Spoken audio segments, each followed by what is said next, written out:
परिजन सहित श्री कृष्ण चैतन्य देवं श्री राधा कृष्ण पादान सहगण ललिता श्री विशाखान्वितांश्च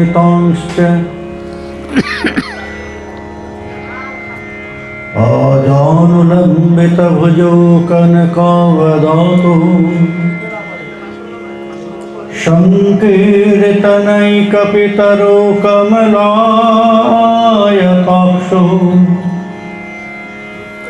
विश्वम्भरो द्विजवरो युगधर्मपालो वन्दे जगत्प्रियकरो करुणावतारो बर्हापिराभिरामन् मृगमदतिलकम् कुण्डलाक्रान्तगण्डम् कञ्जाक्षं कम्बुकण्ठं स्मितसुभगमुखं स्वाधरेण सवेनुं श्यामं शान्तं त्रिभङ्गं रविकरवशनं भूषितं वैजयन्त्या वन्दे वृन्दावनस्थं युवतिशतवृतं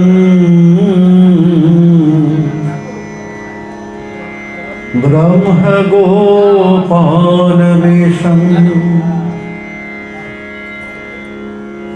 वंशाकल्पतरुभ्यश्च कृपासिन्धुभ्यैव च पतितानां पावनेभ्यो वैष्णवेभ्यो नमो नमः। नमः धर्माय महते नमः कृष्णाय वेधसे ब्राह्मणेभ्यो नमस्कृत्य धर्मान् वक्ष्ये सनातनान् तुलसीकाननं यत्र यत्र पद्मवनानि च पुराणपठनं यत्र तत्र सन्निहितो हरिः नारायणं नमस्कृत्य नरं चैव नरोत्तमं देवीं सरस्वतीं व्यासं ततो जयमुदीरये। जयतां सुरतो पम्बोरममन्दमतिर्गते मत्सर्वस्य पदाम्भोजो श्रीराधा मदनमोहनो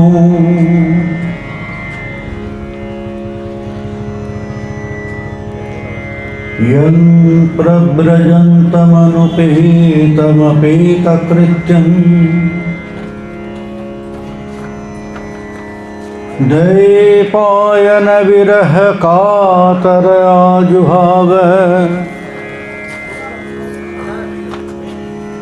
पुत्रेति तन्मयतया तरवोऽभिनेदु त्वं सर्वभूतहृदयं मुनिमानुतस्मिन्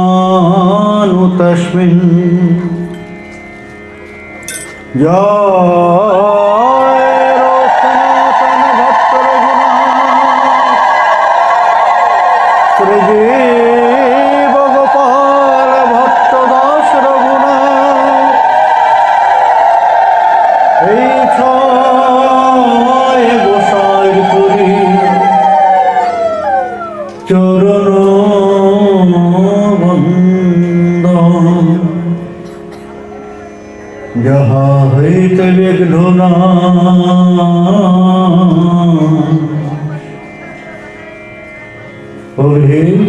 अभिलेष्टपुराण बद्धे वितनुते भक्तिं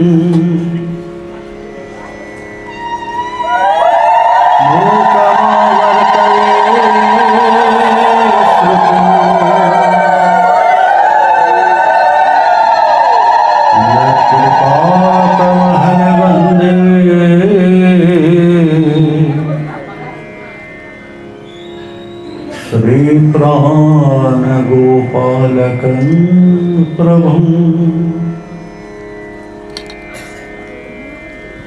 नित्यानन्दवंशदेकम्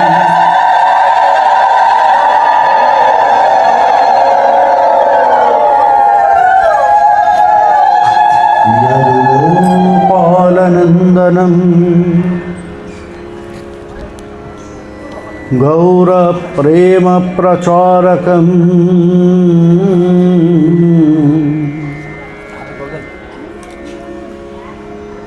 वन्दे मदनगोपालं श्रूयतां नित्यं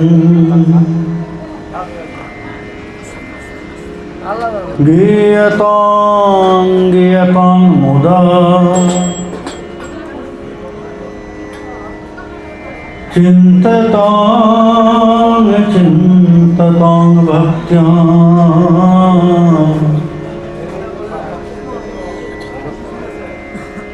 श्रीगौरगोविन्दकथामृतम्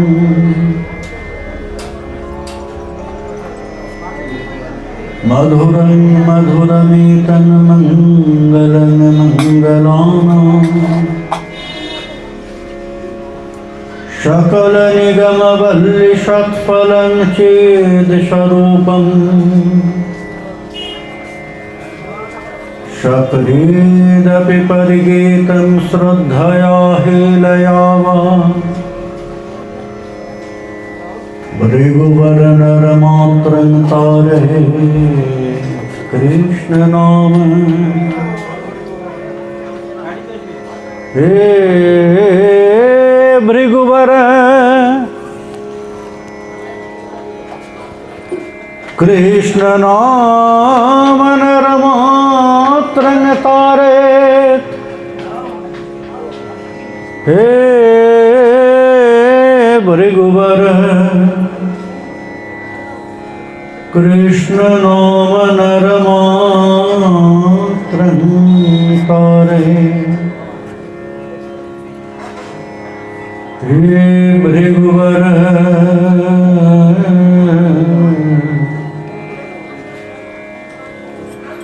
नरमात्रं तारे कृष्ण नाम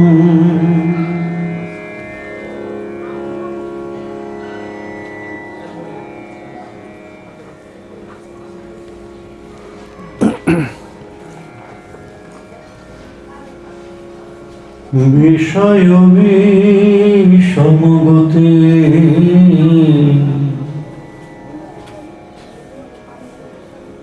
नाहि भज ब्रजपते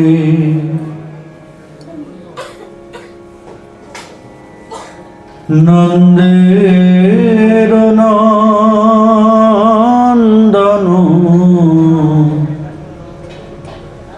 सुखोषा स्वर्ग अपवर्ग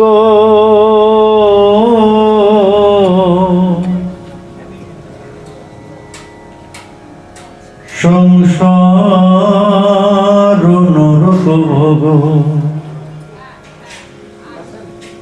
सर्वनाश जन्म विकार देह ना करिह आस्था मइले देह की अवस्था दुखेर समुद्र कर्मगति देखिया शुनिया भज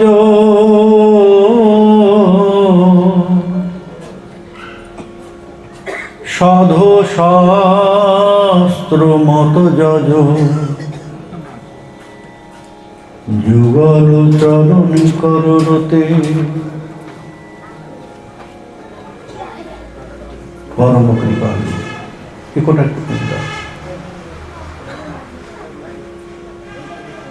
निखिल ऋषिक भक्तगण मुकुटमणि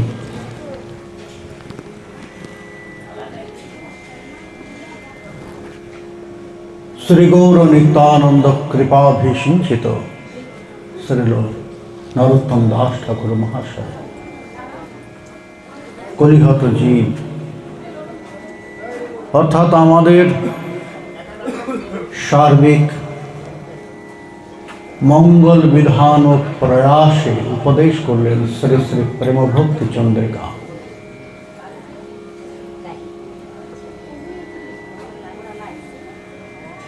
আমাদের কর্মের সংস্কার সাধন করছেন, কর্তব্য অকর্তব্য অর্থাৎ কি করা উচিত, কি একান্তভাবে করা উচিত, কি করা উচিত নয়।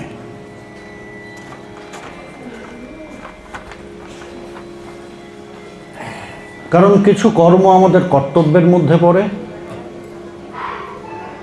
কিছু কর্তব্য আমাদের একান্ত, কিছু কর্ম আমাদের একান্ত কর্তব্যের মধ্যে পড়ে। অর্থাৎ না করলেই নয়।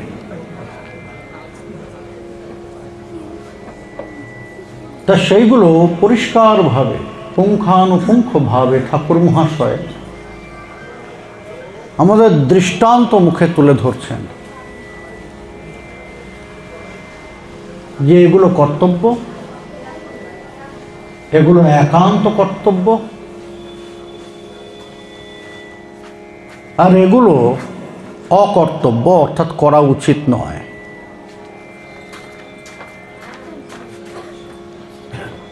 সেই সংস্কার করতে গিয়ে আমাদের বিষয় চিন্তার প্রসঙ্গ এসেছে।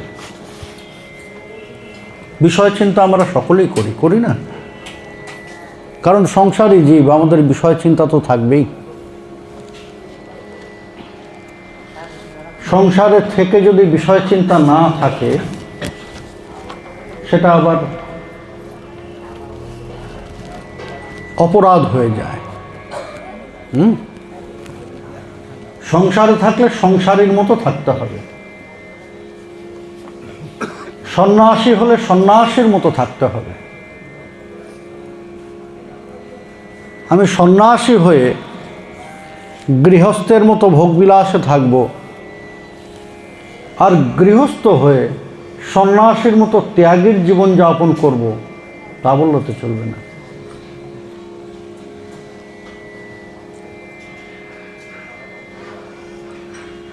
বর্ণের ধর্ম যেমন আমাদের পালনীয় একান্ত, তেমন আশ্রম ধর্মও পালনীয়। চতুরাশ্রম আছে তো,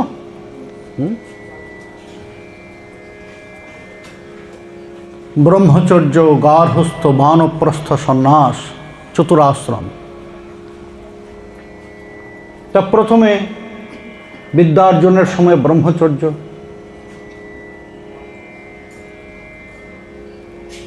এরপর গার্হস্থ ধর্ম। গার্হস্থ ধর্ম বলতে যে আমি শুধু বিবাহ করলাম সেটাই গার্হস্থ ধর্ম তা নয়।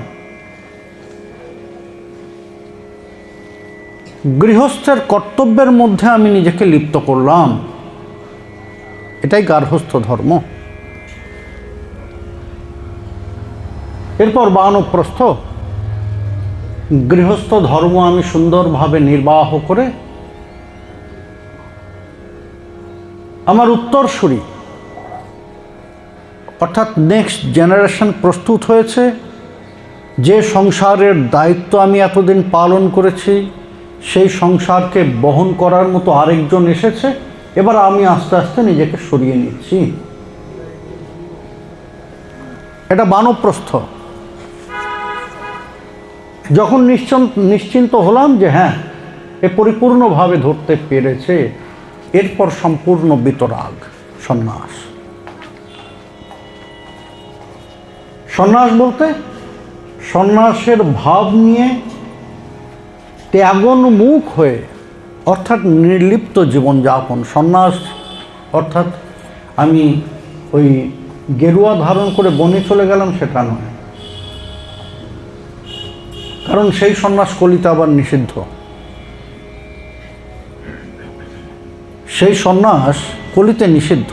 অশ্বমেধম গবালম্ভ্যম সন্ন্যাস ফলপৈতৃকম দেবঋণ সুতৎপত্তি কলৌ পঞ্চ বিবর্জয়েত। এটা আমার কথা নয়। যে সন্ন্যাস ওই 10টি সম্প্রদায়ের যে সন্ন্যাসের ব্যাপার আছে, দ্বিদণ্ডী ত্রিদণ্ডী, কলির জন্য সেটাকে নিষেধ করা হয়েছে। কেন নিষেধ করা হয়েছে? না, তার যে নিয়ম, তার যে বিধি আমাদের প্রতিপালন করা বড় কঠিন।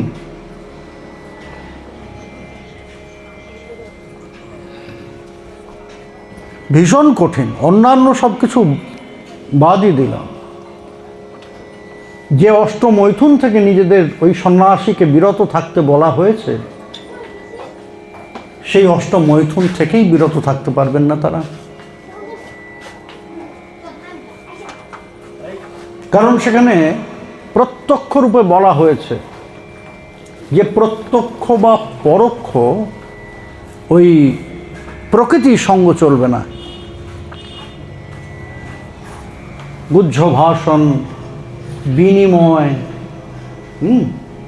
একান্ত আলাপচারিতা, এই সমস্তও চলবে না। মুখদর্শন, সম্মুখে রমণী আসতে পারে সন্ন্যাসী, কিন্তু সন্ন্যাসী তখন তার দৃষ্টিকে ওই তার রমণীর চরণে নিয়ে যাবেন। সন্ন্যাসীর ক্ষেত্রে রমণীর ভাব কেমন? ঘৃণার বিষয় না, পূজনীয়। এই জন্য সন্ন্যাসীর দৃষ্টি, আমাদের যিনি আচার্য দেব ছিলেন, প্রভুপাদ নিশীথ কুমার গোস্বামী,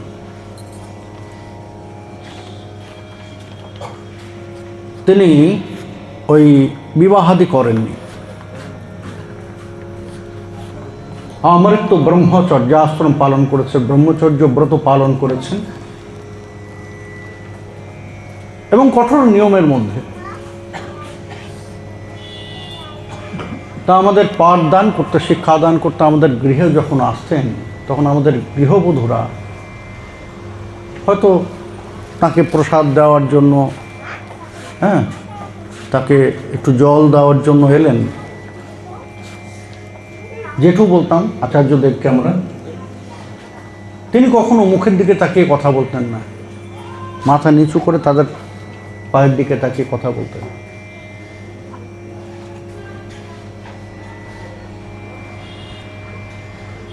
বৌমা তো মুখের দিকে তাকাতেই পারতেন না, কঠোরভাবে ব্রত পালন করে গিয়েছেন। তাহলে তিনি ব্রহ্মচর্যাশ্রম, ব্রহ্মচর্য ব্রত পালন করেই যদি এত কঠোর নিয়ম পালন করেন, সন্ন্যাসীর কি কর্তব্য? শ্রীমন মহাপ্রভু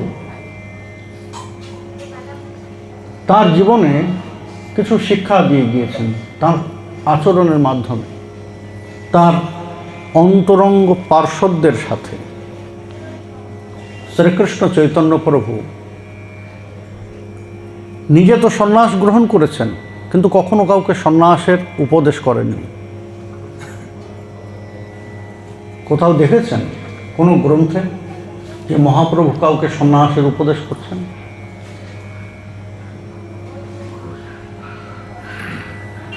বরং গৃহস্থের প্রতি বেশি কৃপা পরবশ ছিলেন। গৃহস্থকে সন্ন্যাস নেওয়ার পরে এখন গৃহস্থের সঙ্গ করবেন না, সন্ন্যাস নিয়েছেন। এখন গৃহস্থের সঙ্গ করতে পারবেন না বলে নিতাই চাঁদকে বেশি বয়সে বিবাহ করালেন জোর করে। বললেন যে না না, আমি সন্ন্যাস নিয়েছি, আমি তো এখন গৃহস্থের ঘরে যেতে পারবো না। তাহলে গৃহস্থ ভজনের কৃপাটা লাভ করবে যে কার থেকে লাভ করবে? তাকে তো আমি প্রত্যক্ষভাবে ওই মন্ত্রদানও করতে পারবো না, তার সঙ্গও করতে পারবো না, তার সঙ্গে বাক্যালাপও করতে পারবো না, কিছুই করতে পারবো না।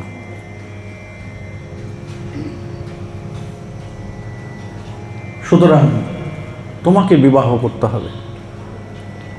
জোর করে বিবাহ করালেন, তাই না? এটাই তো আমরা দেখেছি দৃষ্টান্ত। মহাপ্রভু আর কখনো গৃহস্থ সঙ্গ করেননি, গৃহস্থের ঘরে কখনো যাননি।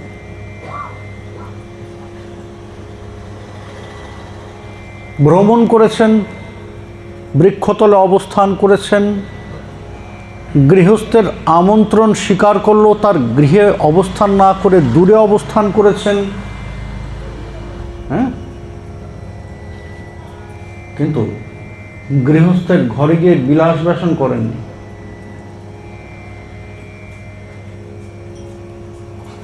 যে জিনিসটা আমরা এখন দেখতেই পাই না। আমাদের ঘরে এসি না থাকলেও সন্ন্যাসীর ঘরে এসি আছে।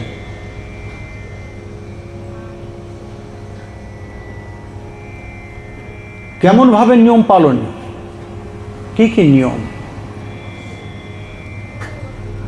এই ছোট হরিদাস মহাপ্রভুর সেবা করার জন্য দুজন এই সন্ন্যাস ধর্মকে অবলম্বন করেছিলেন। এক হচ্ছে ছোট হরিদাস, বড় হরিদাস হচ্ছে নামাচার্য হরিদাস, আর আরেকজন ছিলেন মহাপ্রভুর একান্ত ভৃত্য, একান্ত সেবক ছোট হরিদাস। আরেকজন গোবিন্দ, গোবিন্দ ঘোষ।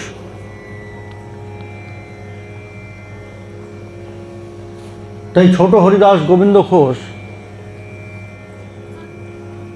প্রত্যহ ভিক্ষা করেন, প্রভু তাদের সঙ্গে যান, কারণ সন্ন্যাসীর কর্তব্য ভিক্ষানুগ্রহণ। ভিক্ষায় যা পাবেন সেটাই গ্রহণ করবেন। তাই একদিন মহাপ্রভু প্রসাদ পেতে বসে একটু আশ্চর্য হলেন। আসলে ঘটনা হয়েছে কি, সেদিন প্রভাতে ভিক্ষায় বেরিয়ে কিছু খুব বেশি গৃহে তারা তো যেতেন না, 3-4 গৃহে যেতেন। সেই গৃহ থেকে যে চাল পেয়েছেন সেই চালগুলো মোটা মোটা। একই ঘরে তো প্রত্যহ ভিক্ষা করা যাবে না, সন্ন্যাসীর নিষেধ যে ঘরে ভিক্ষা পাওয়া যায় রোজ আমি সেখানেই গেলাম।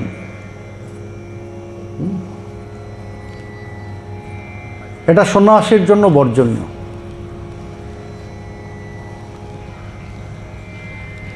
তা সেদিন মোটা মোটা চাল পেয়েছেন। এখন ছোট হরিদাস তিনি মনে করলেন যে আরে এই মোটা মোটা চালগুলো প্রভুকে দেব, প্রভুর তো এই অন্ন পেতে কষ্ট হবে না, যাই মালিনী দেবী। তিনি প্রভুর সেবার জন্য সদা উদ্গ্রীব। এই মালিনী দেবীকে শিখে মাহিতির ভগিনী। প্রভুর সেবার জন্য এই ভাই বোন সদা উন্মুখ থাকেন, কখন প্রভুর সেবার একটু সুযোগ পাবেন, এই জন্য সব কিছু তাদের গৃহে মজুত রাখেন। তাই ছোট হরিদাস চিন্তা করলেন যে মালিনী দেবী বয়স কত তার, 80 পেরিয়ে গিয়েছে, মোর দ্যান 80, 80 পেরিয়ে গিয়েছে। তা ছোট হরিদাস ওই মোটা চালগুলো তার কাছে নিয়ে গিয়েছেন। বললেন দেবী, প্রভুর সেবার জন্য তোমার কিছু সাহায্য চাই। মালিনী দেবীর তো মহানন্দ, প্রভুর সেবার সুযোগ পেয়েছেন। বলুন আমি কি করতে পারি প্রভুর সেবার জন্য? বললেন যে অন্য কিছু নয়, এই যে আজকে প্রভাতের এই ভিক্ষাতে এই চালগুলো যেগুলো পেয়েছি মোটা মোটা চাল, তা আমি ভাবলাম যে আপনি তো প্রভুর সেবার জন্য সদা উদ্গ্রীব থাকেন, প্রভুর সেবার জন্য আপনার ভাণ্ডার সদা পরিপূর্ণ থাকে। এই চালগুলো নিয়ে যদি আপনার কাছে ওই সুন্দর চাল থাকে যে অন্ন পেয়ে প্রভু আনন্দ পাবেন তেমন যদি থাকে আমাকে দিন। মালিনী দেবী বললেন যে আরে এ তো পরমানন্দের কথা, ওই চাল দিতে হবে না, আমি নিয়ে আসছি, আপনি এই চালটা নিয়ে যান। বলে না না, এই চালটা নিয়ে এর সমপরিমাণ চালই দেবেন, বিনিময় করব আমি।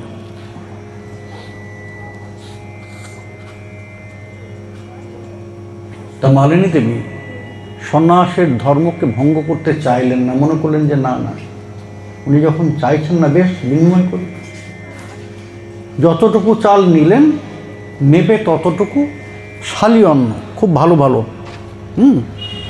এখনকার দিনের বাসমতি চাল বলা যায়,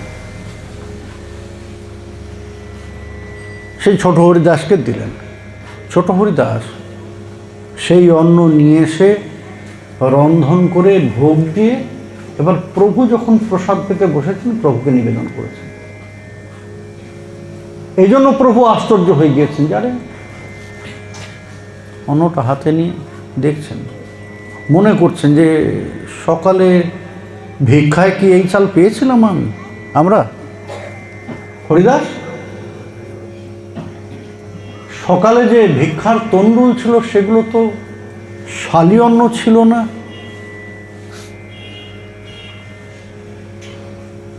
এত সুন্দর চাল তুমি কোথায় পেলে? আমার যতদূর মনে পড়ছে সেই চালগুলো একটু মোটা মোটা ছিল। ছোট হরিদাস বলেন যে আগে প্রভু মোটা চালই ছিল। তাহলে এই চাল তুমি কোথায় পেলে? প্রভু, মালিনী দেবী তোমার সেবার জন্য সদা উন্মুখ হয়ে থাকেন, তাই তাকে একটু সেবার সুযোগ দিয়েছে। কিভাবে দিলে? সেবার সুযোগ দিয়েছো, কিভাবে দিয়েছো তুমি? বলে আমি ওই চালটা নিয়ে গিয়েছিলাম মালিনী দেবীর কাছে। মালিনী দেবীকে বললাম যে এই চালটা বিনিময় করতে, আমাদের ওই ভিক্ষার তণ্ডুলটা তাকে দিলাম, আর তিনি এই সুন্দর চালটি আমাকে দিলেন। মহাপ্রভু প্রণাম করে, প্রসাদ তো, প্রণাম করে থালাটাকে সরিয়ে রাখলেন। ছি ছি হরিদাস, সন্ন্যাসী হয়ে প্রকৃতি সম্ভাষণ? বলে প্রভু, প্রকৃতি সম্ভাষণ? তুমি মালিনীর সাথে গুহ্য ভাষণ করেছো একান্ত। হরিদাস বলেন যে প্রভু, মালিনী দেবী অশীতিতমা, 80 বৎসরের উপরে তার বয়স, তাকে কি রমণী বিবেচনা করা যায়? হরিদাস, আমি তো জিজ্ঞাসা করিনি তিনি 8 কি 80? 8-এও তিনি প্রকৃতি, 80-তেও তিনি প্রকৃতি।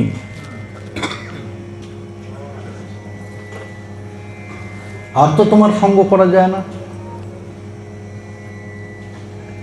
তুমি সন্ন্যাসী হয়ে প্রকৃতি সম্ভাষণ করেছো, সন্ন্যাসীর নিয়ম ভঙ্গ করেছো। আর তো তোমার সঙ্গ করা যায় না, তোমার সঙ্গ বিষময় আমার জন্য। তুমি এই মুহূর্তে এই স্থান ত্যাগ করো। হরিদাস হাউহাউ করে কাঁদতে আরম্ভ করলেন। বললেন যে প্রভু, আমি তো এত কিছু ভাবিনি। বলে ভাববে না কেন? সন্ন্যাসীর ধর্ম যখন স্বীকার করেছো, তাহলে নিয়মটাও তোমাকে কঠোরভাবে পালন করতে হবে। যে আশ্রমে আছো, যে ব্রতে আছো, সেই ব্রতের নিয়ম যদি পালন না করতে পারো, তাহলে সেই ব্রতকে রক্ষা করার অধিকারও তোমার নেই। যদি রক্ষা করতে না পারো, তার পরিচয় দেওয়ার অধিকার তোমার নেই। হরিদাস কত ক্ষমা চাইলেন, কিন্তু প্রভু ক্ষমা করলেন না। কিছুতেই ক্ষমা করলেন না সমস্ত ভক্তরা, কারণ হরিদাসের নিষ্ঠা দৃষ্টান্তমূলক। হরিদাসের সেবাব্রত প্রভুর জন্য শিক্ষণীয়। সমস্ত ভক্তরা বলেন যে প্রভু, হরিদাস তোমার সেবার জন্য যা করার করেছে, ওকে ক্ষমা করে দাও। ক্ষমা করে দিল, আমার সঙ্গ তো আর পাবে না, ওর সঙ্গ তো আমি আর করতে পারবো না। ব্রতচ্যুত হরিদাসকে সম্পূর্ণরূপে ত্যাগ করলেন। এই বিরহ সহ্য করতে না পেরে হরিদাস গিয়ে ওই প্রয়াগে গিয়ে মৃত্যু লাভ করলেন, আত্মবিসর্জন দিলেন নদীতে। কিন্তু সন্ন্যাসীর ধর্ম, সন্ন্যাসীর ব্রতকে ভঙ্গ করার যে অপরাধ, সেই অপরাধের মার্জনা তিনি প্রভুর থেকে পেলেন না। প্রভুকে যখন সংবাদ দিলেন, প্রভু জানো হরিদাসের কি হয়েছে? বলে কি? হরিদাস প্রয়াগে গিয়ে আত্মবিসর্জন দিয়েছে।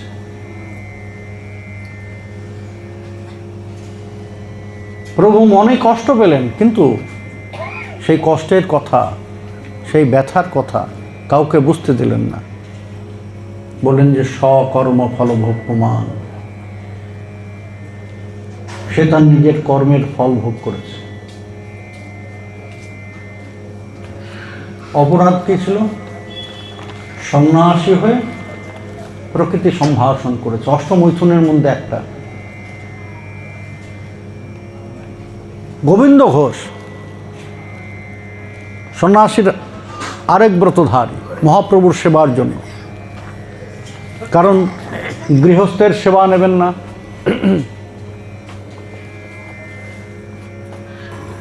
প্রভুর সেবা করার জন্য সন্ন্যাসী ব্রতধারী গোবিন্দ ঘোষ। সেখানে আরেকভাবে শিক্ষা দিলেন, সন্ন্যাসীর ব্রতের আরেকভাবে শিক্ষা দিলেন। মধ্যাহ্নকালীন প্রসাদ নিয়েছেন প্রভু। এখন সেদিন সকালবেলায় ওই ভিক্ষা করতে বেরিয়ে ভিক্ষায় হরিতকি পেয়েছিলেন, একটি হরিতকি।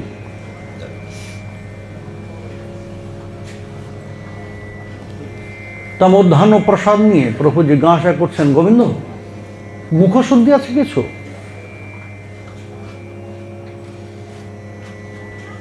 বললেন যে আছে প্রভু, আজকে সকালবেলা ভিক্ষায় পেয়েছি হরিতকি।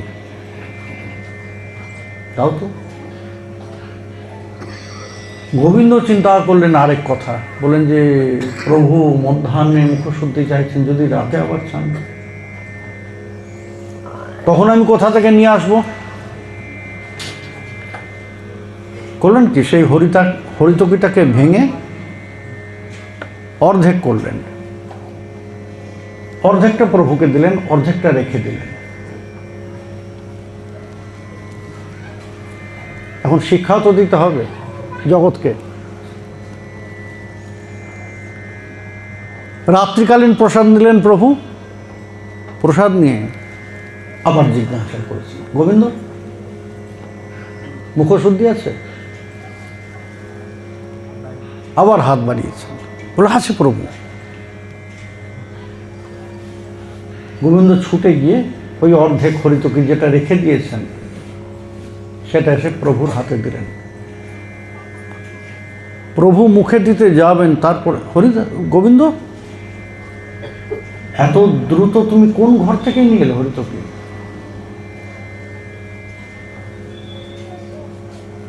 আমি চাইলাম আর তুমি ছুটে গিয়ে হরিতকি নিয়ে চলে এলে, তাও আবার ভাঙা হরিতকি।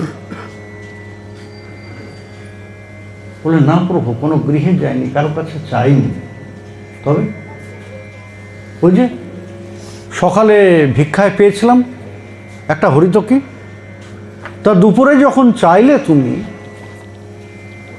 তা তখন আমার মনে হলো যে যদি আবার রাতে চাও, এই জন্য তোমার সেবার জন্য অর্ধেক হরিতকি রেখে দিয়েছিলাম। মহাপ্রভু ছুঁড়ে ফেলে দিলেন। ছি, সন্ন্যাসী হয়ে সঞ্চয়ের প্রবৃত্তি তোমার?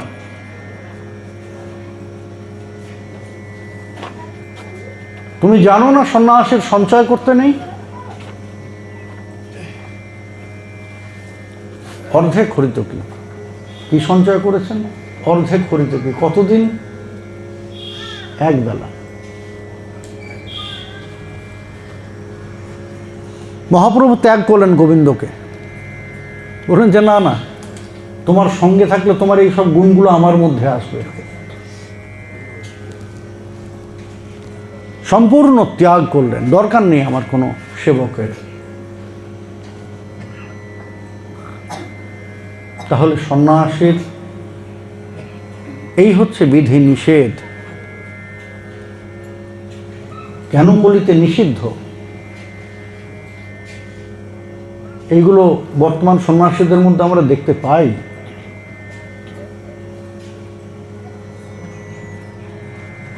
আপনি হাজার লাখে চলেন, তারা কোটিতে চলে।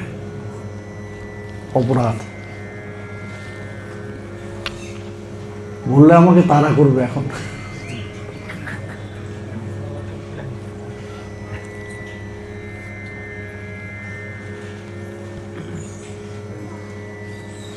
কলম পঞ্চ বিপর্যয়েত বললেন যে কলিতে করা যায় না, কিন্তু আশ্রম পালনীয়। চতুরাশ্রম, যে যে আশ্রমে আছে সে সেই আশ্রমকে সুন্দরভাবে পালন করতে হবে, না হলে ধর্মচ্যুতি হয়। আমি গৃহস্থ হয়ে ত্যাগীর মতো আচরণ করতে পারি না, আর ত্যাগী হয়ে গৃহস্থের মতো হিসাব নিকাশ রাখতে পারি না। যে যেমন আশ্রমে আছেন, কিন্তু কলিযুগ বিষয়ের মধ্যে থাকলেই তার কুটিলতায় পড়ে যায় আমরা, তাই না? বিষয়ের গতিটা বড় কুটিল। এক মহারাজ, পরম হরিভক্ত, বুঝলেন? মিঠো মিথুন ধর্মাশ্চ গুণা, গুণগুলো কেমনভাবে আমাদের আশ্রয় করে একবার দেখুন। রাজা, প্রজানুরঞ্জক রাজা, প্রজাদের মধ্যে খুব জনপ্রিয় ছিলেন, কেননা তার মধ্যে ধর্মের অভিনিবেশ যেমন ছিল, প্রজাদের প্রতি দৃষ্টিও ছিল। রাজার যা কর্তব্য সুন্দরভাবে পালন করত। এখন রাজপুত্র, রাজার যে ছেলে, সে বড় হয়ে গিয়েছে, রাজ্য চালনার যোগ্য হয়েছে।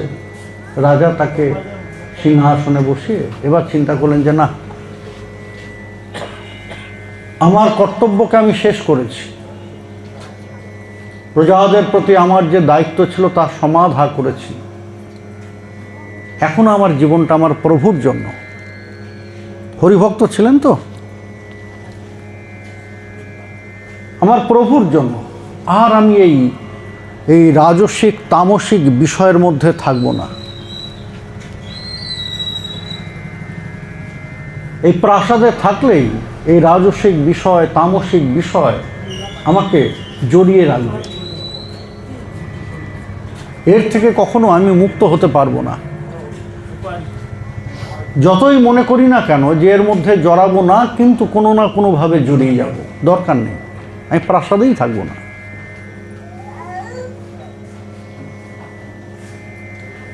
রাজ্য ছেড়ে, ওই ছেলেকে সিংহাসনে বসিয়ে রাজ্য ছেড়ে রাজ্যের বাইরে এক বনের মধ্যে ছোট্ট একটা কুটির নির্মাণ করে সেখানে শ্রীহরির ভজনা করতে আরম্ভ করেছে।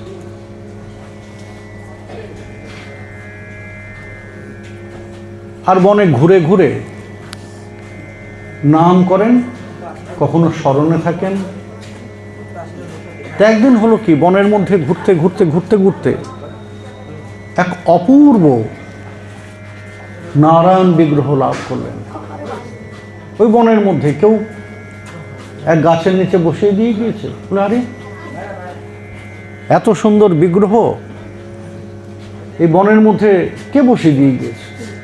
বিগ্রহকে কোলে করে নিয়ে নিজের কুটিরে আনলেন। তা তার প্রভুকে পেয়েছেন, প্রভু কৃপা করে তাঁর গৃহে এসেছেন, বনের ফলমূল দিয়ে প্রভুর সেবা করেন আর শ্রীহরির ভজনে ডুবে থাকেন। তা একদিন হলো কি, কিছু ব্যবসায়ী, তারা ব্যবসায় যাচ্ছে,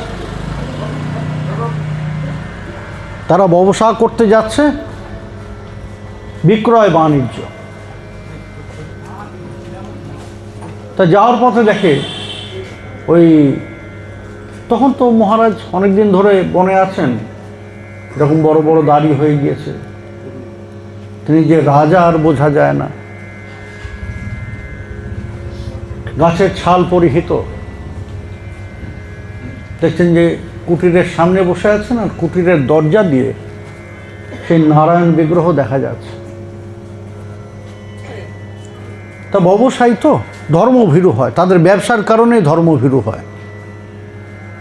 যারে যাওয়ার পথে এমন দেবদর্শন, না একটু প্রণাম করে যাই। তা সকলে মিলে, সকলে ব্যবসায়ীরা সকলে গিয়ে সেই কুটিরে গিয়ে দেবতাকে প্রণাম করলেন। তারপর ওই মহারাজকে প্রণাম করে আশীর্বাদ দিলেন, বললেন যে বাবা ঠাকুরকে বলো আমাদের ব্যবসা যেন ভালো হয়। তা তিনি স্মরণে ডুবে আছেন, তিনি দেখিয়ে দিলেন যে প্রভুকে জানাও। তা তারা প্রভুকে বলে ব্যবসায় চলে গেল। এবার সেইবার তাদের ব্যবসায় বিপুল লাভ।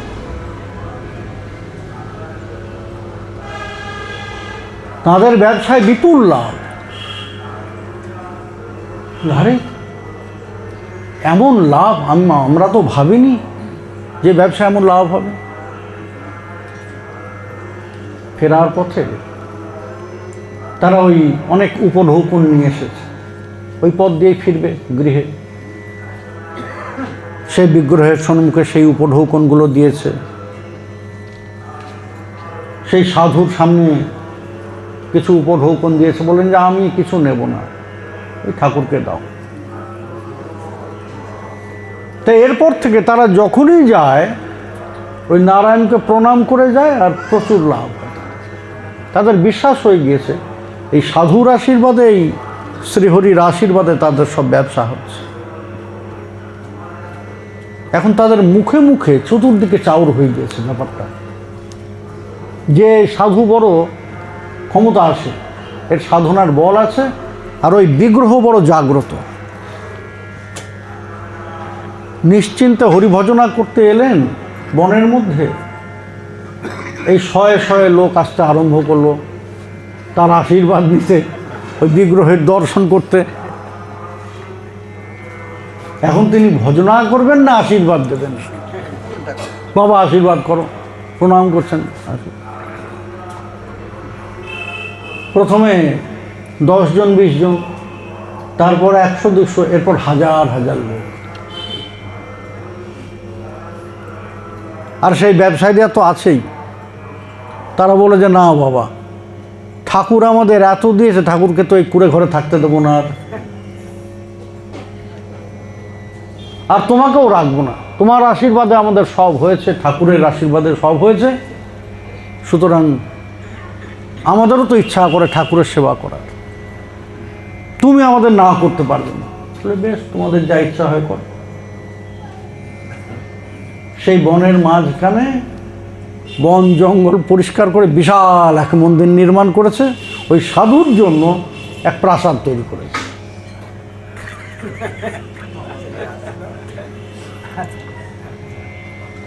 এক আশ্রমের নির্মাণ করে দিয়েছে।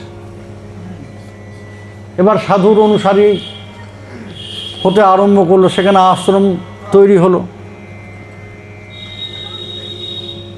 এবার সেই আশ্রম চালাতে গিয়ে, আশ্রমে যারা থাকে, এই মন্দিরে গিয়ে থাকবেন কিছুদিন, দেখবেন আশ্রম, গৃহস্থ মন্দির না, কোনো আশ্রম, আশ্রমে গিয়ে থাকবেন কিছুদিন, দেখবেন সেখানে কত মারামারি, কত ধাক্কা ধাক্কি এসব আছে। টেনশন তো মহান্তের। যে আশ্রম চালায়। টেনশন মহান্তের যে আশ্রম চালায়। মজার এক কাহিনী আছে প্রভু রামচন্দ্রের, পরে বলছি। তো ওই সামলাতে গিয়ে তার ভজন মাথায় উঠে গেল ওই সাধুর। সে চিন্তা করলো, যারে যে রাজ্যপাট ছেড়ে আমি বনে এলাম সত্যগুণকে আশ্রয় করে, আবার এখানে এসে আশ্রমের চক্করে পড়ে আবার সেই তামসিক রাজসিক গুণ আবার আমাকে পেঁচিয়ে ধরেছে। রাজ্য ছেড়ে প্রাসাদ ছেড়ে তো বনে এসেছি, এই বন থেকে কোথায় যাব? এখন যাওয়ার একটাই জায়গা, উপর। মিথুনা ধর্মাশ্চ গুণা, এ বড় কঠিন। একটা গুণ থেকে নিজেকে মুক্ত করলে আরেকটা গুণ এসে ধরে, আরেকটা গুণ থেকে মুক্ত করলে আরেকটা গুণ এসে ধরে। বিষয় বিষমগতি। আর এই গুণগুলো এই বিষয়কে আশ্রয় করেই আমাদেরকে চেপে ধরে, আমাদেরকে পেঁচিয়ে ধরে। বলেন যে এর থেকে মুক্তির উপায় কি জানো? একমাত্র কৃষ্ণচরণ আশ্রয়।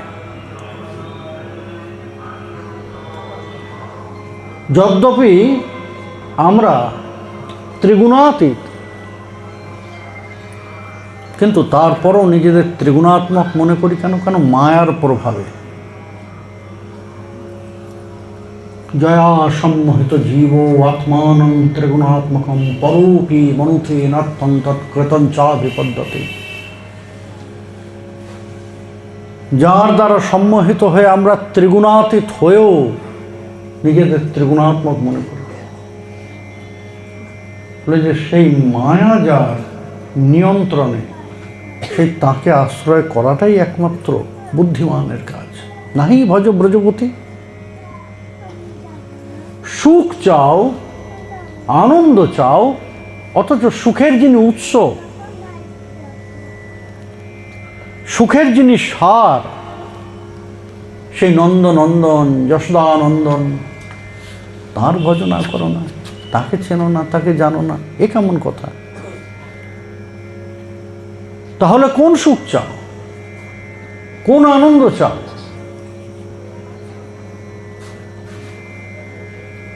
যদি সত্যিই সুখী হতে হয়, যদি সত্যি আনন্দ পেতে চাও জীবনে, যদি সত্যই তোমার হিত সাধন করতে চাও, তাহলে আগে কৃষ্ণচরণ আশ্রয় করো।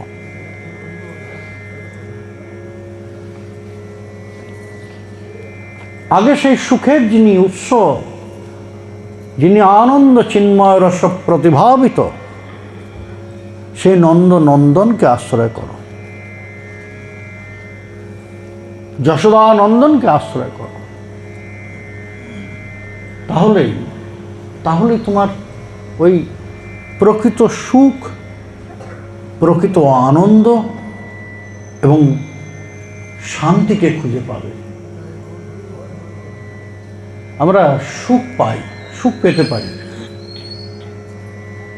ক্ষণিকের আনন্দ আমরা পেতে পারি, কিন্তু শান্তি পাওয়া বড় কঠিন, তাই না? আপনি টাকা দিয়ে বিলাসিতার বস্তু কিনতে পারবেন, বিলাসিতা নয়। আপনি এসি কিনতে পারবেন, সুন্দর পালঙ্ক কিনতে পারবেন, কিন্তু ঘুম কিনতে পারবেন না, নিদ্রা কিনতে পারবেন না। ওইটা হচ্ছে শান্তির বিষয়, নিদ্রাটা। আপনি গদিওয়ালা বিছানায় শুয়ে আছেন, সেটা সুখ, কিন্তু শান্তিটা কোথায়? নিদ্রায়। ওইটা আপনি কিনতে পারবেন না, তাই না? সুতরাং সুখ আপনি কিনলেও কিনতে পারেন, জাগতিক সুখ, যদিও সেটা টেম্পোরারি। কিছু সময়ের আনন্দ আপনি হয়তো কিনতে পারবেন, কিন্তু শান্তিটা নয়।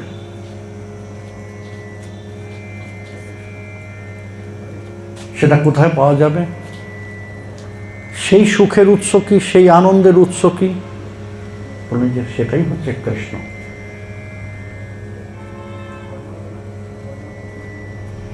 আর যার থেকে মুক্ত হতে চাইছো সেটাই মুক্তি নয়। আমরা মনে করি আমাদের এই গুরুচরণাশ্রয় বলুন, ঈশ্বর ভজনা বলুন,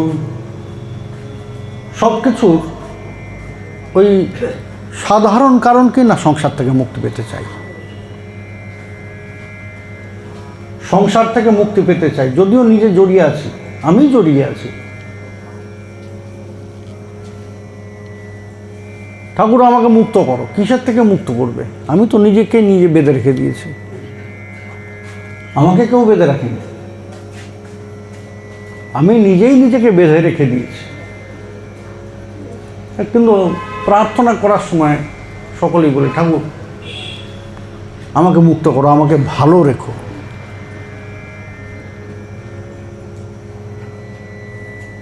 এখন সংসার থেকে মুক্তি নিয়ে কোথায় যাব? বলে স্বর্গে। স্বর্গ আর অপবর্গ, সংসার নরক ভোগ, সর্বনাশা জনম বিকার। কর্মের গতিটা বড় বিচিত্র, কর্মের গতিটা বড় বিচিত্র,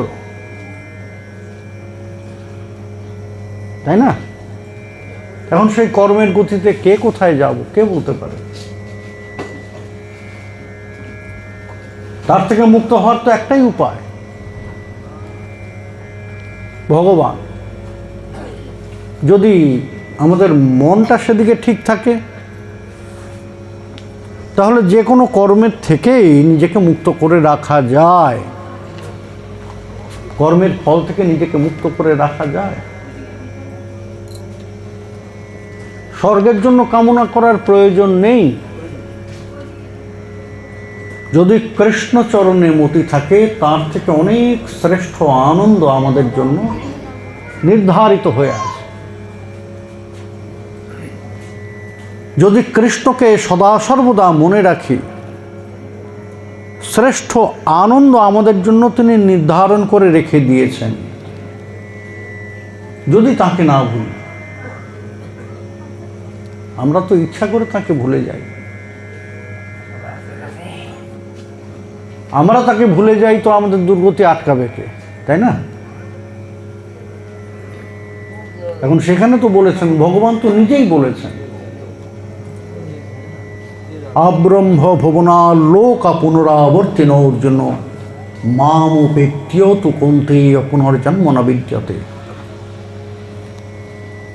অর্জুন জিজ্ঞাসা করলেন ভগবানকে, ভগবান জীবের কতবার জন্ম হবে? বলে যতদিন না ওই তার কর্মের হিসাব সব চুকে যায়, ডাইনে বায়ে যতক্ষণ পর্যন্ত না হিসাব চুকে যাবে ততক্ষণ পর্যন্ত জীবকে আসতে হবে। বলে সে কি? তাহলে তো আসতেই হবে, আসতেই হবে, বারবার আসতেই হবে, এর থেকে তো মুক্তি নেই। বলেন যে আছে,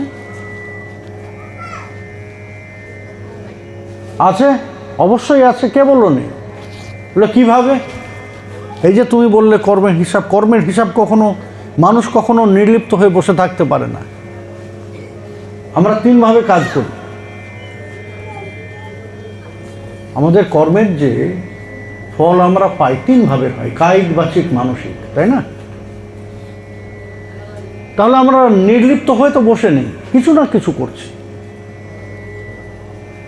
আর সেই সব কাজের তো ফল তো আছে। তাহলে ডাইনে বায়ের হিসাব মিলবে কি করে? সেই হিসাব চুকবে কি করে? বলুন যে হয় অর্জুন, সে দায়িত্ব তো আমার। জীব যদি আমাকে না ভোলে তার হিসাব চোকানোর দায়িত্ব আমার। মাম উপেত্য, যে মত অভিমুখী হয় সমস্ত কিছুর মধ্যে থেকেও যে আমাকে ভোলে না, তার সেই কর্মের সমস্ত কিছু আমি মুছে দেই। যে আমার দিকে দৃষ্টি দিয়ে রাখে, আমার দিকে মন দিয়ে রাখে, তার সমস্ত কর্মের দায়িত্ব আমি গ্রহণ করি।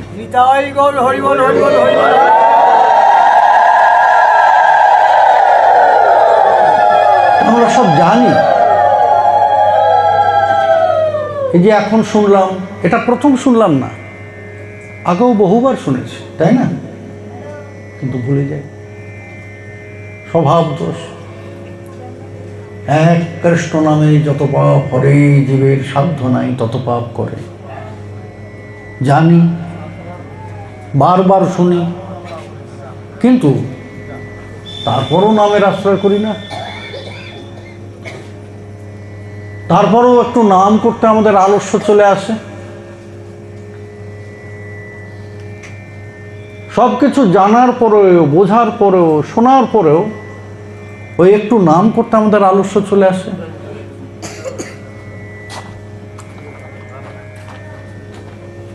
আর তার থেকেও বড় বিষয় কি? দেহাসক্তি।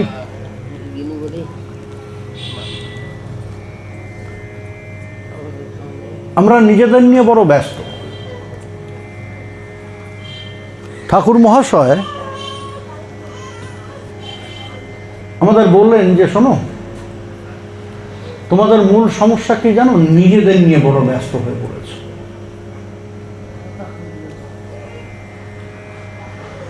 নিজের প্রকৃত পরিচয় ভুলে গিয়ে যেটাকে তুমি নিজেকে মনে করছো যে তুমি সেটা, তাই নিয়ে ব্যস্ত হয়ে গিয়েছ। মায়ার প্রভাবে ওই আবরণাত্মক, বিক্ষেপাত্মক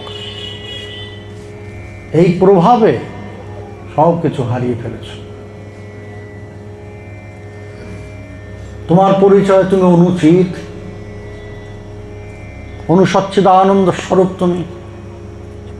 তোমার পরিচয় তুমি নিত্য কৃষ্ণদাস, কিন্তু তোমার পরিচয় তুমি জীবাত্মা। কিন্তু মায়ার প্রভাবে কি হয়েছে না, প্রথমে মায়া আবরণাত্মক তোমার পরিচয়টাকে ঢেকে দিয়েছে।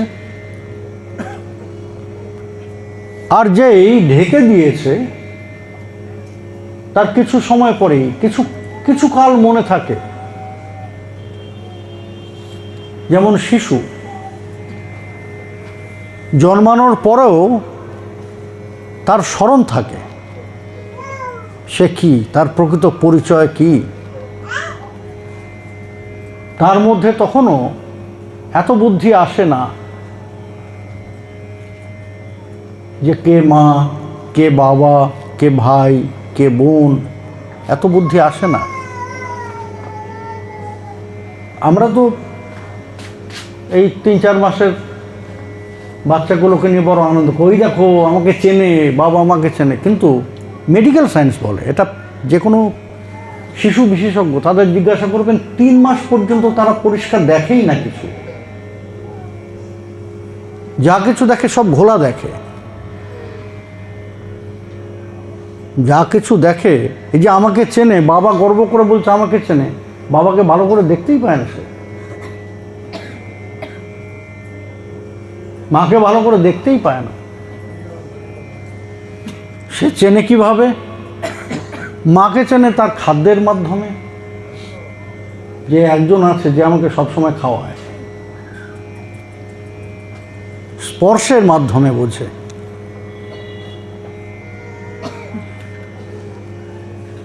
সুতরাং আনন্দ পাওয়ার মতো কিছু নেই, তার কোনো বন্ধন নেই। এ আমার বাবা, এ আমার মা, এ আমার ভাই, এ আমার বোন। সে কাউকে চেনে না, সে তার প্রয়োজন ছাড়া কিছু বোঝে না। যে আমাকে খেতে দেবে সে আমার কাছে ভালো। সুতরাং এ আমাকে খাওয়ায় সব সময়, একটু পরপরই এসে খাওয়ায়। যখন বুঝি, যখন তার স্পর্শটা বুঝি, তখন হাসি, তখন আনন্দ হয় যে আবার খাওয়া পাবো। শিশুর স্বপ্ন, শিশুর চিন্তাধারা সব কিছু ওইটাকে কেন্দ্র করে, আর কোনো তার বন্ধন নেই। কেন না, তার মধ্যে তখনও প্রকৃত পরিচয়ের জ্ঞানটা আছে। বোধহয় এই কারণেই ভগবান শিশুর বাক শক্তি দেয়নি, সে কথা বলতে পারে না। কি হচ্ছে এটা?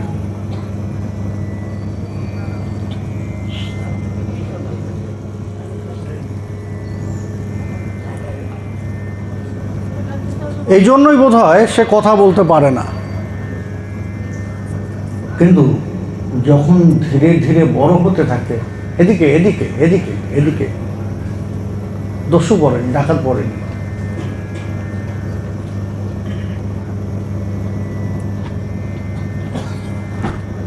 যখন আস্তে আস্তে বড় হতে থাকে, ওই যে মায়া তাকে স্পর্শ করে তার পরিচয়টাকে আবৃত করে দেয়। তারপর কিছুদিন মনে থাকে, কিন্তু out of sight out of mind, একটা প্রবাদ আছে না, এই যে এটা ঢাকা আছে। এখন আমরা সকলেই জানি এখানে ওই ফল টল মিষ্টি টিষ্টি আছে, নৈবেদ্য আছে, চলে গেলাম, হ্যাঁ, এই আসর প্যান্ডেল সব খুলে ফেলা হলো, থালাটা এইভাবেই ঢাকা রয়েছে এখানে। এক সপ্তাহ দু সপ্তাহ পরে এসে আমি যখন দেখব, আমি জানি 2 সপ্তাহ আগে আমি জানতাম যে এর মধ্যে কী আছে, কিন্তু 2 সপ্তাহ পরে হঠাৎ করে এসে আরে এখানটা কি ঢাকা আছে, ভুলে যাব। কারণ ঢাকা তো আবৃত, তো আউট অফ সাইট। কাছাকাছি থাকলেও যদি রোজ আমি দেখতাম, রোজ এই ঢাকা জিনিসটা দেখলে ওর মধ্যে ওই ফল ঢাকা আছে, নৈবেদ্য ঢাকা আছে। মায়া বড় চতুর। প্রথম আমাদের পরিচয়কে আবৃত করে দেয়, সেটা হয় আবরণাত্মক। আর সেই আবরণাত্মক এইটা থাকতে থাকতে যখন আস্তে আস্তে আমরা ভুলতে আরম্ভ করি, তখন আমাদের মধ্যে একটা প্রবৃত্তি জাগরণ হয়। সেটা কি? অহং প্রবৃত্তি। এতদিন পর্যন্ত আমি ছিলাম কি না, আমি জীবাত্মা, অনুসচ্ছিদানন্দ কৃষ্ণদাস। যেই অহং প্রবৃত্তিটা জাগ্রত হলো, সঙ্গে সঙ্গে আমি হয়ে গেলাম প্রেম গোপাল। আর কিন্তু আমি জীবাত্মা নই, আর কৃষ্ণদাস নই। এখন মায়া মনে করলো যে আচ্ছা, এ কাছে যদি থাকে তাহলে তো রোজ দেখবে, তো ভুলবে না ঠিক মতো। না, মনটাকে প্রথমে ভাঙে, চেতনাটাকে ভাঙে, তারপর দূরে ছুলে ফেলে দেয় বিক্ষেপাত্মক বিভিন্ন দিকে। তখন আরেকটা বুদ্ধি জাগ্রত হয় আমাদের। প্রথমে অহম বুদ্ধি জাগ্রত হলো, আমি প্রেম গোপাল হয়ে গিয়েছি। এরপরে যেই ওই মনটাকে দূরে ছুঁড়ে ফেলে দিল মায়া বিভিন্ন দিকে, তখন আরেকটা বুদ্ধি জাগ্রত হয়, মমত্ব। এটা আমার, ওটা আমার, ওইটা আমার, আমার বাড়ি, আমার গাড়ি। তখন আমার বুদ্ধি জাগ্রত হয়। এটা হচ্ছে মায়ার কাজ। ওই দূরে যেই ছুঁড়ে ফেললো, মমত্ব বুদ্ধি যেই হয়ে জাগ্রত হলো, সঙ্গে সঙ্গে আমি সম্পূর্ণ ভুলে গেলাম এটা কি আছে।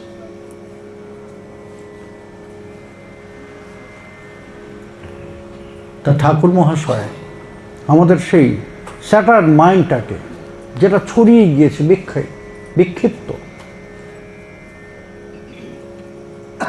নির্দিষ্ট গতিতে নয়, বিক্ষিপ্তভাবে ছড়িয়ে আছে, সেইটাকে আবার এক স্থানে আনার জন্য আমাদেরকে অনুভব দেওয়ার চেষ্টা করলেন যে আরে তোমার অহং বুদ্ধিতে তোমার এই পোশাকটাকে তুমি নিজের পরিচয় মনে করেছ। তুমি যেটাকে নিজের পরিচয় বলে জানছো, সেটা তো তোমার পোশাক মাত্র। শ্রীমদ্ ভগবদ গীতায় বলেছেন না, আমাদের এই দেহটা সম্বন্ধে কি বললেন? ভাসাংসি জীর্ণানি যথা বিহায় নবানি গৃহীণাতি নরোপরাণি তথা শরীরানি বিহায় জীর্ণান্যানি সংয়াতি নবানি দেহি। তাই না? আমাদের এই যা পোশাক আশাক, এগুলো যখন পুরনো হয়ে যায়, খুব বেশি পুরনো হয়ে যায়, জীর্ণ শীর্ণ হয়ে যায়, ছিঁড়ে যায়, ফেটে যায়, তখন আমরা কি করি না, সে পুরাতন পোশাকটাকে ফেলে দিয়ে আবার নতুন একটা পোশাক ধারণ করি, তাই তো? ছেঁড়া জামা কাপড় পরে তো ঘুরি না, যদি সামর্থ্য থাকে আমার। ঠিক তেমন তথা শরীরানি বিহায় জিন্নান্যানি সংয়াতি নবানি দেহি, ঠিক তেমন জীবাত্মা কি করেন না, এই যে দেহটা যেটাকে আমি প্রেম গোপাল মনে করছি, এটা হচ্ছে জীবাত্মার পোশাক মাত্র। যখন এটা জীর্ণ শীর্ণ হয়ে যাবে তখন কি করবে না, জীবাত্মা এই ফাটা ছেঁড়া পোশাকটাকে ত্যাগ করে সংয়াতি নবানি দেহি আরেকটা নতুন দেহকে আশ্রয় করবে। তাহলে এই দেহটা প্রেম গোপাল নয়, প্রেম গোপালই কেউ না। পরিচয় কি? জীবাত্মা।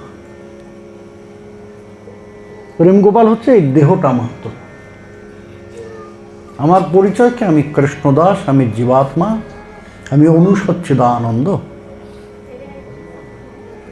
আমি মুক্ত, কিন্তু মায়ার প্রভাবে নিজেকে বদ্ধ মনে করছি।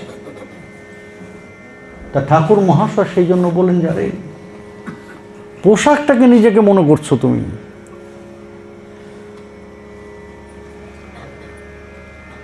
এটাকে যতই সেলাই ফোড়াই করো, ছিঁড়ে গিয়েছে, সেলাই করে কতদিন রাখবে, আবার ছিঁড়বে। নোংরা হয়ে গিয়েছে, কতদিন ধুয়ে তাকে পরিষ্কার রাখবে। শুভ্র বস্ত্র, সাদা কাপড়, হ্যাঁ, যখন নতুন কিনি ধবধবে সাদা, তাই না? এরপর আস্তে আস্তে কি হয় না, ওই যে কেনার সময় যে সাদাটা, আপনি এটা ধরে রাখতে পারবেন? পরিষ্কার করতে করতে পরিষ্কার হবে, ধুলোটা যাবে, কিন্তু লালচে ভাব চলে আসবে। সেটাকে আবার সাদা করার জন্য আমরা ওই ব্লু দেই, তাই না? আরও কি কি সব আছে, এখন তো আরও ভালো ভালো জিনিস আছে, কিন্তু ওই নতুনের যে সাদা, সেই সাদাটা কি থাকে? আর থাকে না, সম্ভব নয় সেটাকে ধরে রাখা। তা ঠাকুর মহাশয় বলছেন, দেহেই না করিহ আস্থা, যতই ঘষা মাজা করো না কেন, তুমি কালো কালোই থাকবে, যত ক্রিম মাখো, ফর্সা তো হবে না।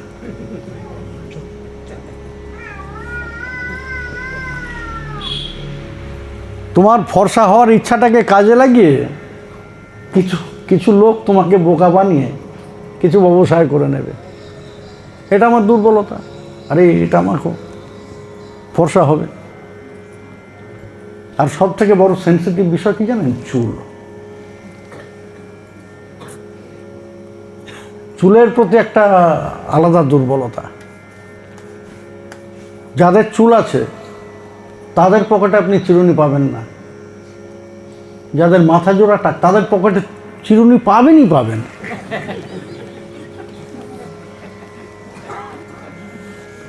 একদম নিশ্চিত। কেন না, ওই 3-4টে চুল তো মাথার মধ্যে রয়েছে, ওইটাকে টেনে টেনে টেনে টেনে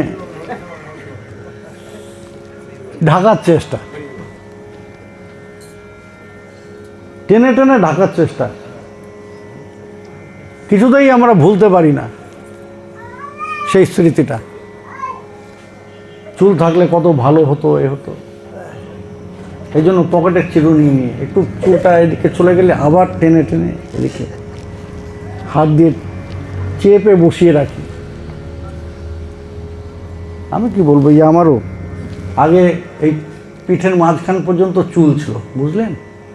যারা আমাকে অনেক আগে দেখেছেন তারা দেখেছেন, এ তো এই দাদারা দেখেছেন।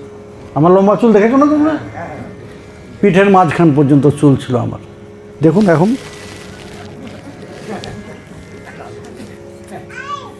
নেই। মাঝে মাঝে ওই ছবিগুলো দেখি, আহা কত চুল ছিল আমার, দুঃখ হয় মনে, কিন্তু দুঃখ পেয়ে হবে কি, থাকবে তো না। জিন্নান্ন জ্ঞানী সংজাতি নবানি দেখি, আমাদের জীবনের দশা এগুলো, বুঝলেন? জীবনের 6টা দশা: জায়তে, অস্তি, বর্ধতে, বিপরিণমতে, অপক্ষীয়তে, নশ্বতে। জন্ম নিলাম জায়তে, জন্মানো মাত্রেই আমরা স্বীকৃতি লাভ করি না, কিন্তু একটা বাচ্চা জন্ম নেওয়া মাত্রই পরিবার সকলে আনন্দ প্রকাশ করছে তা নয়, কিন্তু হই হুল্লোড় আরম্ভ করলো তা নয়। অস্তিত্বকে স্বীকার হবে কখন না, যখন বাচ্চাটার কোনো অ্যাক্টিভিটি দেখব। জন্ম নেওয়ার পরে বাচ্চার চোখ বুজে শুয়ে আছে, সকলে এ কি কাঁদছে না কেন? পা ধরে উল্টো করে বাচ্চাকে ঝুলানো হলো, পিঠের মধ্যে কিল দেওয়া হলো, চাপড় দেওয়া হলো, বাচ্চা তো চোখও খোলে না, কিছুই করে না। অর্থাৎ তখনও স্বীকার করে নেয় না আত্মীয় স্বজন। হঠাৎ বাচ্চা চ্যাঁ করে কাঁদতে আরম্ভ করে দিল, এই সকলের হাসি ফুটলো। বাচ্চাটা কাঁদছে কিন্তু সকলে হাসছে।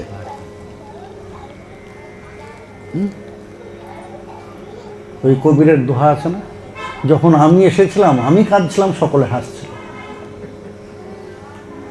আর এখন আমি চলে যাচ্ছি আমি হাসছি, সকলে কাঁদছে।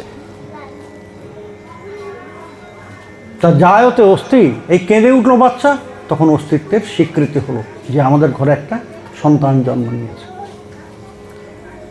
এবার বর্ধতে, এবার বাড়তে আরম্ভ করলো শিশু, ধীরে ধীরে ধীরে ধীরে ছোট থেকে আরেকটু বড়, আরেকটু বড়, আরেকটু বড়, আরেকটু বড়। এখন শুধু বাড়তেই থাকে, শুধু বাড়তেই থাকে। বলেন যে না, এটা পাহাড় চড়ার মতো বিষয়। বাড়তে বাড়তে বাড়তে বাড়তে একটা সীমা পর্যন্ত আমরা ওই পাহাড়ের চূড়া পর্যন্ত পৌঁছাই, তারপর আবার কি হয়, আবার নামতে আরম্ভ করি, তাই না? তা আমাদের প্রত্যেকেই ওই চূড়ায় যখন উঠি, বর্ধতে বর্ধতে ওই চূড়া পর্যন্ত, এরপর বিপরিণমতে, এরপর বিক্রিয়া হতে আরম্ভ করে। বিক্রিয়া হতে কি না, এই চুলগুলো কুচকুচে কালো ছিল, এবার একটা দুটো করে সাদা হতে আরম্ভ করলো। আগে কটর মটর করে মটর খেতে পারতাম, এখন তো অসুবিধা হয়। আগে ডাঁটা খুব ভালো চেবাতাম, এখন ডাঁটা খেতে গেলে দাঁতের ফাঁকে ঢুকে যায়। বিপরিণমতে বিক্রিয়া হচ্ছে এগুলো। এরপর অপক্ষীয়তে, এরপর ক্ষয় হতে আরম্ভ করে। প্রথমে চুল সাদা ছিল, এবার পড়তে আরম্ভ করলো।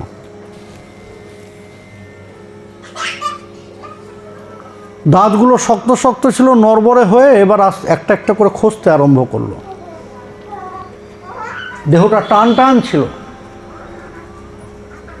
আস্তে আস্তে কুঁজো হতে আরম্ভ করলো। 6 ফুটের দেহটা এখন 5 ফুট কুঁজো হয়ে। 6 ফুট দেখতে হবে, টেনে তাকে সোজা করতে হবে, চাপা দিয়ে।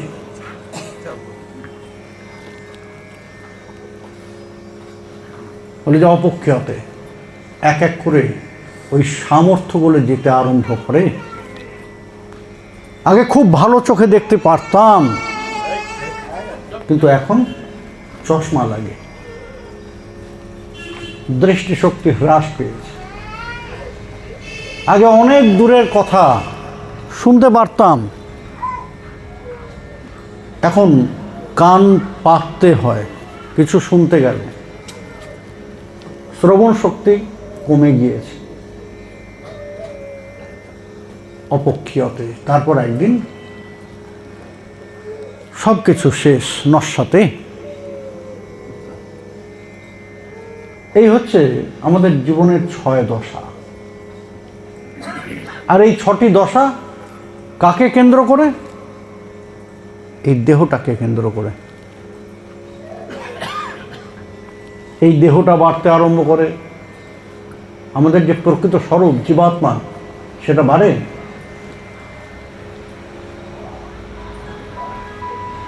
সে অপরিণামী, তার কোনো পরিণাম নেই, তার কোনো বিক্রিয়া নেই,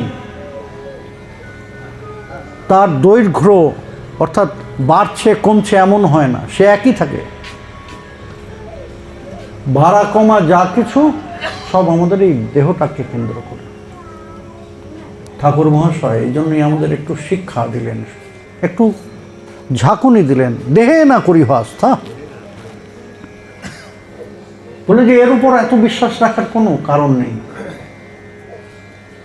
মহিলে দেহে কি অবস্থা। আচ্ছা, যে দেহটার এত যত্ন করছো, যে দেহটাকে ছাড়া তুমি কিছু জানো না, যাকে কেন্দ্র করে তোমার সব কিছু আবর্তিত হচ্ছে, তুমি ভালোবাসছো, অপরের ভালোবাসা পাচ্ছ যে দেহটাকে কেন্দ্র করে, তার পরিণাম কখনো চিন্তা করেছো? বলেন যে পরিণাম তো দেখি। বলে পরিণাম দেখো তারপরেও বুদ্ধি জাগ্রত হয় না? বলে জাগ্রত তো হয়, কিছু সময়ের জন্য হয়। জাগ্রত হয় কিছু সময়ের জন্য, যখন আমরা সম্মুখে দেখি আমাদের কোনো আত্মীয় স্বজন কেউ মারা গেছে, তার সাথে ওই সমানুগমনে গেলাম, শ্মশানে গেলাম, দেখলাম যে তার দেহটা ধীরে ধীরে ধীরে ধীরে পুরো ছাই হয়ে যাচ্ছে। কত কিছু মনে পড়ে, তাই না?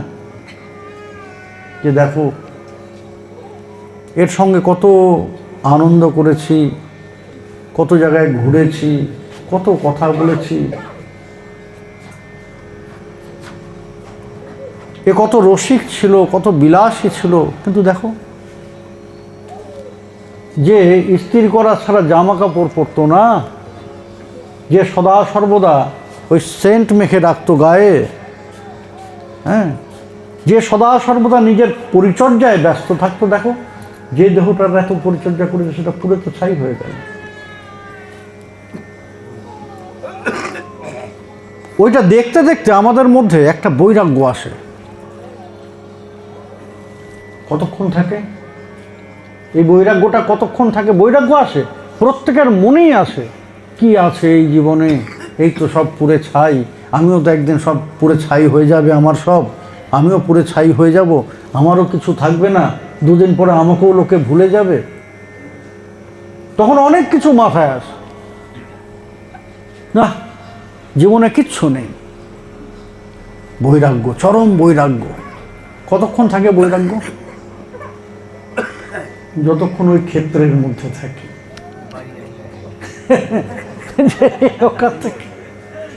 যেই ওখান থেকে বেরিয়ে আসি, ওই সমানুগমন করলে আমাদের ওখানে তো রেওয়াজ আছে, যারা ওই শ্মশানে যায় তাদের ওই স্নানের পর সকলকে মিষ্টি খাওয়াতে হয়। ওখানেই আমরা ওই গঙ্গার ঘাটে আমরা তাদের মিষ্টি দেই। ওই স্নান হলো, ব্যাস বৈরাগ্য চলে গেল, মিষ্টি খেয়ে দিয়ে আনন্দ করতে করতে বাড়ি। বাড়ি গিয়ে মুখটা চচ্চর করছে, ক্রিমটা দাও তো। শ্মশানে সেটা দেখতে দেখতে অনেক বৈরাগ্য এসেছিল, না আর কিচ্ছু করবো না, আর ক্রিম টিম মাখবো না, আর এসব এত যত্ন আত্মি করবো না, পরিচর্যা করবো না। স্নান করেছে, শীতকালে স্নান করেছি গঙ্গায়, এই খুব চচ্চর করছে মুখটা, একটু ইয়ে দাও তো, ক্রিম দাও তো একটু কিছু। সঙ্গে ক্রিম মেখে টিভি দেখতে বসে গেলাম। কিসের বৈরাগ্য?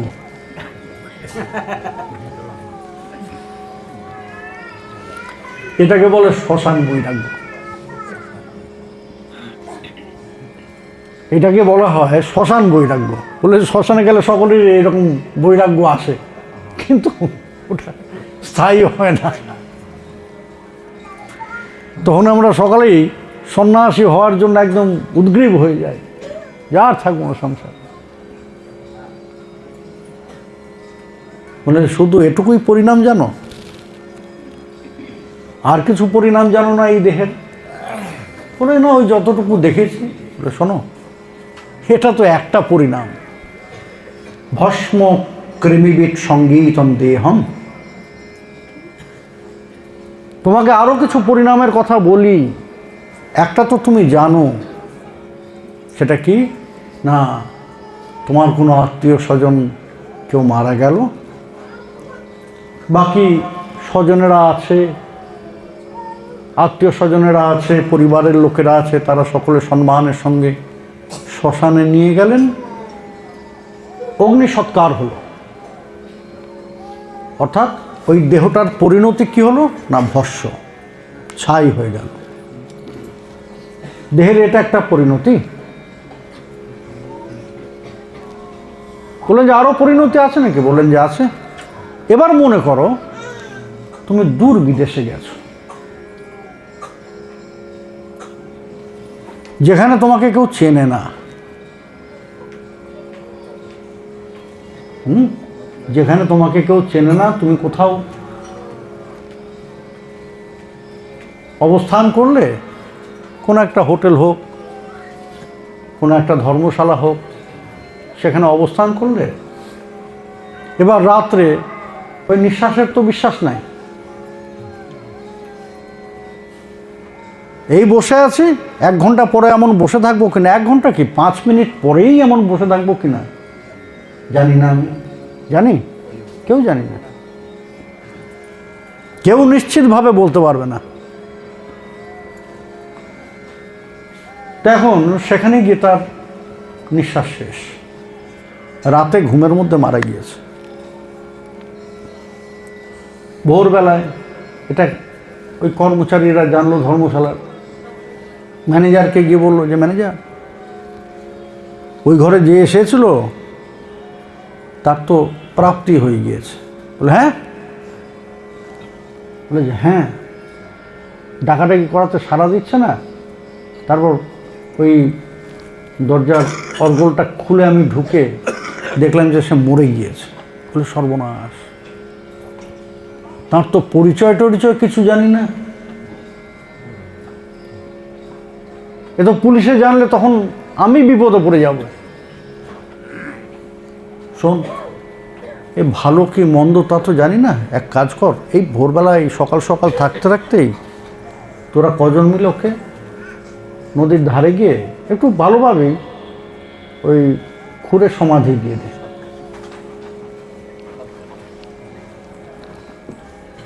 তো তারা ভালো লোক ছিল, সমাধি দিয়ে দিল। এখন মাটির নিচে আস্তে আস্তে পোকা, দেহটা পোকাময় হতে হতে এই দেহটার পরিণতি হলো কৃমিকীটে, তাই না? পোকা হয়ে গেল। তাহলে এই দেহটা আমার কোথায় পরিবর্তিত হলো? কৃমি, পোকাময় হয়ে গেল।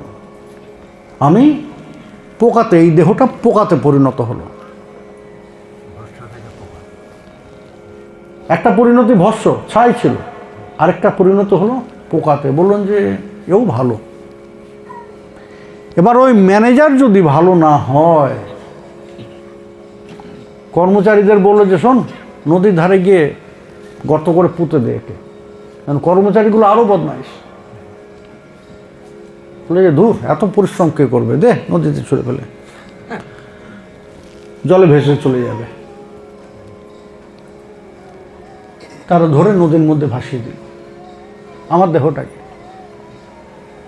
এবার সব সময় তো ওই মাঝখান দিয়ে নদী যাবে না, নদী দিয়ে ভেসে যাবে না। নদী আঁকা বাঁকা আছে, এ করতে করতে কোনো জায়গায় ঘাটে ঠেকবে গিয়ে, দেহটা জলে পচে যাবে, শিয়াল কুকুরে ছিঁড়ে ছিঁড়ে খাবে দেহটাকে, তাই না? আমার এই দেহটাকে, যে দেহটাকে এত যত্ন করেছি, সেই দেহটাকে শিয়াল কুকুরে ছিঁড়ে ছিঁড়ে খাবে। বলে যে খেলো ভালো, যেটা হজম হলো হলো, আর বাকিটা বিষ্ঠা রূপে পরিত্যাগ করবে। তাহলে আমার দেহটার পরিণতি কিসে হলো? এই বিষ্ঠাতে। ভস্ম কৃমিবিদ সঙ্গীতম দেহম। যে দেহটার এত পরিচর্যা করছো, যে দেহ নিয়ে এত মেতে আছো, সেই দেহটার পরিণতি ভস্মও হতে পারে, কৃমিতেও হতে পারে, আবার বিষ্ঠাতেও হতে পারে। দেহে না করিস আস্থা। এই জন্য দেহের প্রতি এত আস্থা রেখো না, এত আদর যত্ন পরিচর্যার প্রয়োজন নেই। তবে পরিচর্যা করো। ঠাকুর মহাশয় আবার বলছেন, পরিচর্যা করো যদি তোমার দেহটাকে তুমি কৃষ্ণ সেবাতে নিযুক্ত করো।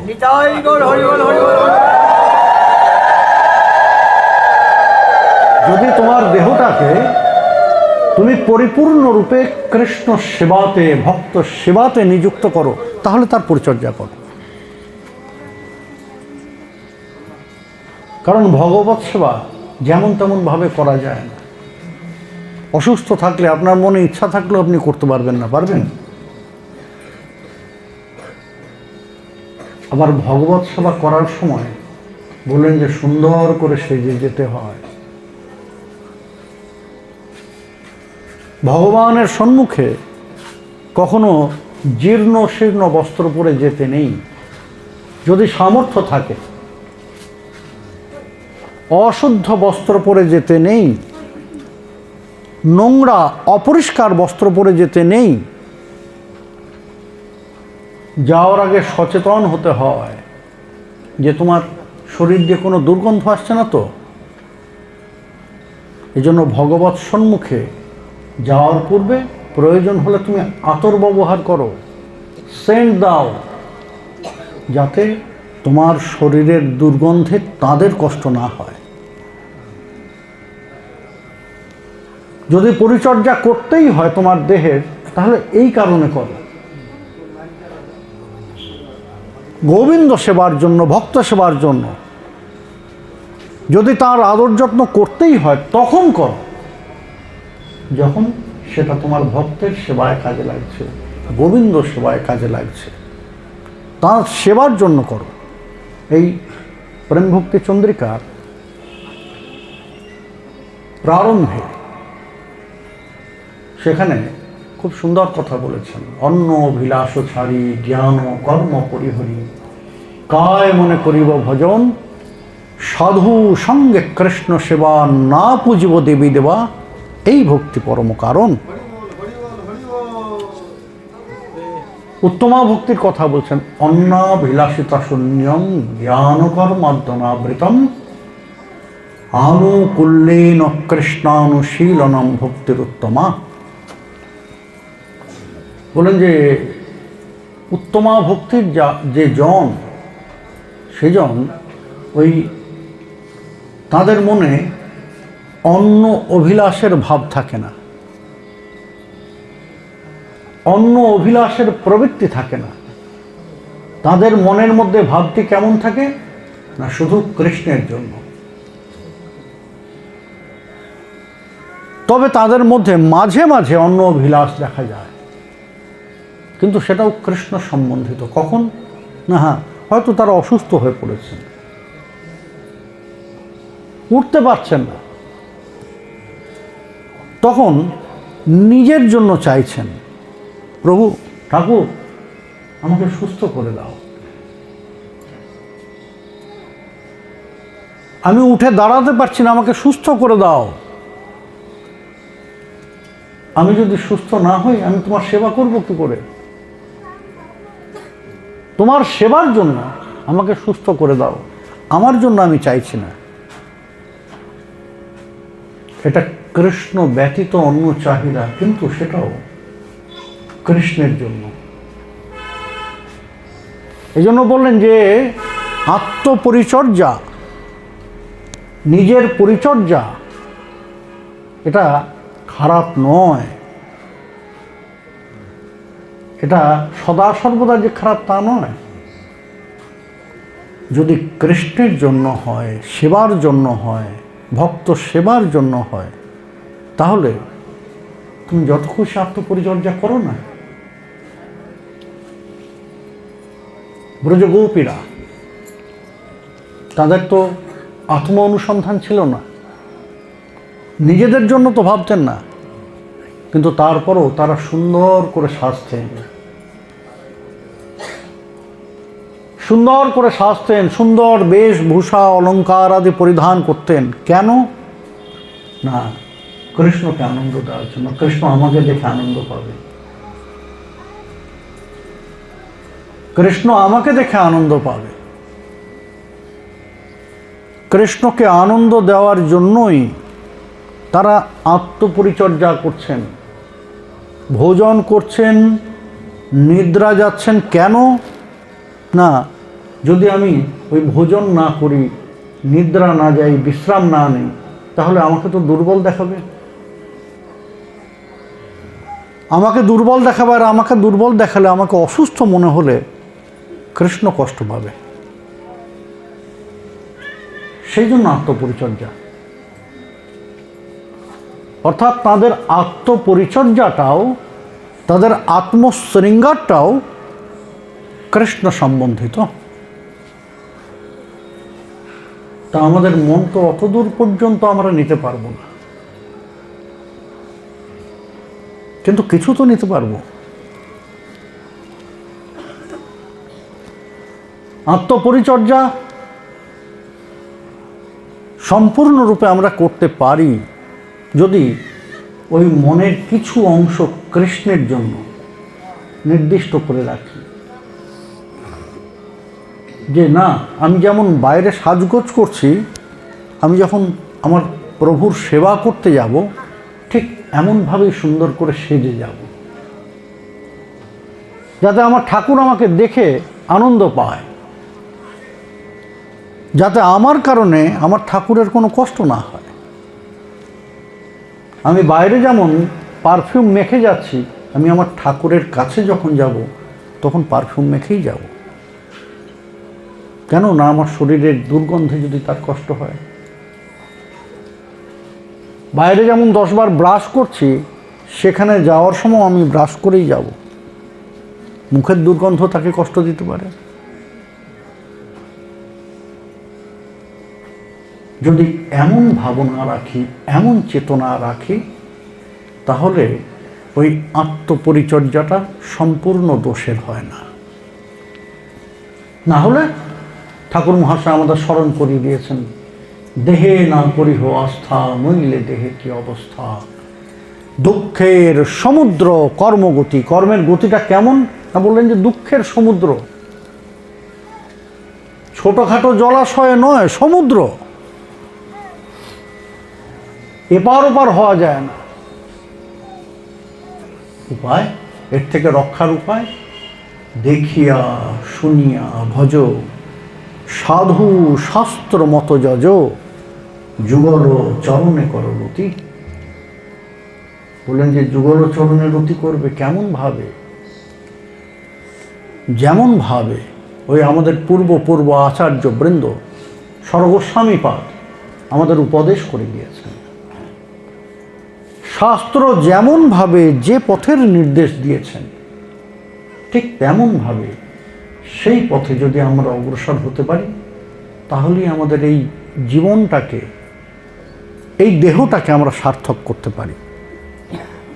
আর না হলে ওই যাওয়া আসাটাই সার হবে। হে শ্রোতৃমণ্ডলী, ঠাকুর মহাশয় আমাদের জীবনের জন্য আমাদের উপদেশ দিয়েছেন প্রেম ভক্তি চন্দ্রিকায়। বড় সুন্দর কথা, দৃষ্টান্ত তুলে যুক্তি ধরে ধরে বুঝিয়েছেন। এখন আমরা যদি স্থবির হই, তাহলে বুঝবো না, কারণ পাষাণের কান থাকে না, তাই না?